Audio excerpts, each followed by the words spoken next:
रीवा में 21 जून को होने वाले नीट यूजी परीक्षा को लेकर जिला प्रशासन पूरी तरह से अलर्ट मोड पर है, जहां मेडिकल कॉलेज में प्रवेश के इस राष्ट्रीय स्तर की परीक्षा के लिए जिले में व्यापक तैयारी पूरी कर ली गई है। जहां प्रशासन का दावा है कि परीक्षा निष्पक्ष, पारदर्शी और शांतिपूर्ण माहौल में संपन्न कराई जाएगी, जहां सुरक्षा व्यवस्था से लेकर बिजली, स्वास्थ्य और प्रश्न पत्रों की गोपनीयता तक हर व्यवस्था को अंतिम रूप दे दिया जा चुका है। वहीं इस वर्ष रीवा जिले के 13 परीक्षा केंद्रों पर 5,399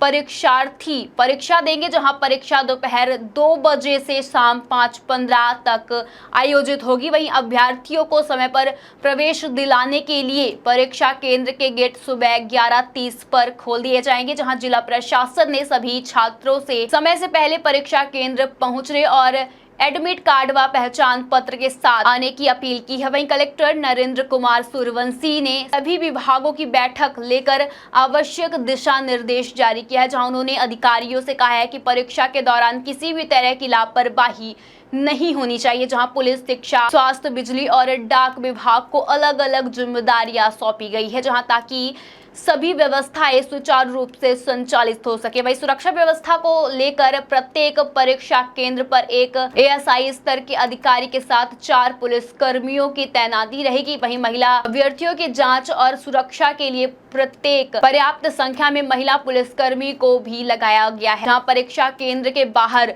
पुलिस की लगातार निगरानी रहेगी ताकि किसी भी तरह की अव्यवस्था या संदिग्ध गतिविधियों को तुरंत रोका जा सके। वहीं प्रश्न पत्रों की सुरक्षा को लेकर भी विशेष इंतजाम किए गए हैं, जहां सभी प्रश्न पत्र बैंक के सुरक्षित स्ट्रांग रूम में रखा गया है, जहां परीक्षा के दिन कड़ी सुरक्षा के बीच उन्हें अलग अलग परीक्षा केंद्र तक पहुंचाया जाएगा, जहां पूरी प्रक्रिया की निगरानी प्रशासन और पुलिस अधिकारियों द्वारा की जाएगी। जहां गर्मी को देखते हुए परीक्षार्थियों और उनके अभिभावकों को भी सुविधाएं के लिए सभी केंद्रों पर पेयजल, छाया और प्राथमिक स्वास्थ्य सुविधाएं की व्यवस्था भी की गई है। वहीं बिजली आपूर्ति निर्बाध रहे, इसीलिए विद्युत विभाग को विशेष निर्देश दिए गए हैं कि रीवा जिले में टीआरएस कॉलेज, केंद्रीय विद्यालय क्रमांक 1 और 2, AK school, model higher secondary school, PK Sandipani school, Martand विद्यालय, पॉलिटेक्निक कॉलेज, शासकीय हायर सेकेंडरी स्कूल क्रमांक 1 और 2, शासकीय कन्या महाविश्वविद्यालय तथा शासकीय महाविद्यालय सहित कुल 13 परीक्षा केंद्र बनाए गए हैं, जहां कलेक्टर नरेंद्र कुमार सूर्यवंशी और पुलिस अधीक्षक गुरुकरण सिंह ने परीक्षा केंद्र का निरीक्षण कर सभी तैयारियां का जायजा लिया है, जहां अधिकारियों को स्पष्ट निर्देश दिए गए हैं कि परीक्षा के दौरान किसी भी प्रकार की गड़बड़ियां या लापरवाही सामने नहीं आनी चाहिए। वहीं जिला प्रशासन का उद्देश्य है कि सभी अभ्यर्थी सुरक्षित और निष्पक्ष वातावरण में परीक्षा दे तथा पूरी प्रक्रिया बिना किसी बाधा के सफलतापूर्वक संपन्न हो सके। देखिए, सभी को विदित है कि आगामी 21 तारीख को जो है नीट का एग्ज़ाम है और शासन स्तर से परीक्षा को बहुत ही संवेदनशीलता से, सुरक्षा के साथ में और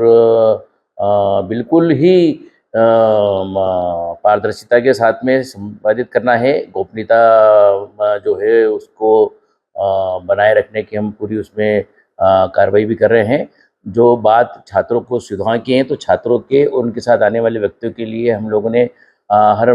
परीक्षा केंद्र पर आवश्यक सुविधाएं की हैं। जो है 13 परीक्षा केंद्रों पर लगभग 6,000 विद्यार्थी के जो परीक्षा के पर्याप्त हमने समुचित इंतजाम किए है। पुलिस बल भी पर्याप्त है। जो नीट के जो नोडल हैं, केंद्रीय विद्यालय नंबर 2 की जो प्रिंसिपल है और जो स्टाफ है वो बिल्कुल संवेदनशील है और हम बिल्कुल कड़े सुरक्षा के साथ में और बिल्कुल संवेदनशीलता के साथ में परीक्षा को संपादित करने की स्थिति में है। सर, परीक्षा की मॉनिटरिंग के लिए अलग से कंट्रोल रूम भी बनाए गए। देखिए, मैंने बताया ना कि जब बात सुरक्षा की होती है और संवेदनशीलता की होती है तो उसमें सभी चीज़ें आती है। परीक्षा केंद्र का निर्धारण, परीक्षा केंद्र पर बच्चों की सुरक्षा, इसके अलावा परीक्षा केंद्र पर आवश्यक बच्चों के लिए फर्नीचर, टेंट, कैमरा, घड़ी और जो भी आवश्यक व्यवस्था है वो सब। इसके अलावा उनके चूँकि दूर से बच्चे आते हैं तो उनके साथ उनके पेरेंट्स भी आते हैं, तो एक मानवीय तौर पर और नैतिकता के तौर पर जो आवश्यक व्यवस्था है उनको रुकने की होती है, उनके लिए एक स्थान मुकर्रर करना वो भी है। बच्चों की फ्रिस्किंग जो है नीट के जो सुरक्षा के निर्देश है उनका पालन, ये सब बातें हम लोगों ने सुनिश्चित की है और बिल्कुल सुरक्षा के साथ में इस परीक्षा को संपादित करने के लिए पुलिस प्रशासन और संबंधित जो आयोजक हैं वो अमला पूरी तरह से तैयार है।